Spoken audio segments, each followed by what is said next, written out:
नमस्कार, वारेकर किचनमध्ये आपलं स्वागत आहे। आज आपण बनवतो चिकनचा खिमा।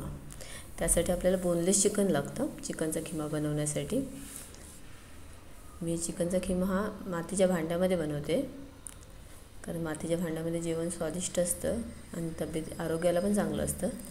या मातीच्या भांड्यामध्ये मी तेल घेतलं आहे 2 चमचे, त्याच्यामध्ये लसूण घेतले 4 पाकळ्या, त्या पण बारीक ठेचून घेतले, 2 बारीक चिरलेला कांदा। हा चांगला तेलामध्ये परतवायचा आपल्याला कांदा, थोडासा कलर चेंज झाला त्यामध्ये मी एक बारीक चिरलेले टोमॅटो टाकले। हे दोन्ही एकजीव करून घ्यायचं।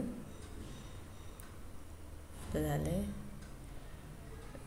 त्यामध्ये आपल्याला लाल तिखट टाकायचे 2 चमचे। व्हिडिओ शेवटपर्यंत नक्की बघा। त्यानंतर चवीनुसार मीठ,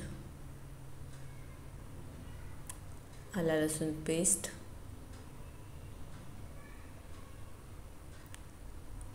हे सगळं एकजीव करून घ्यायचं आपल्याला आणि नंतर 2-5 मिनिटात गॅसवर तसंच ठेवायचं। कांदा टोमॅटो मसाला लावून जेणेकरून तेल सुटलं कांद्याला आपल्याला मस्तपैकी।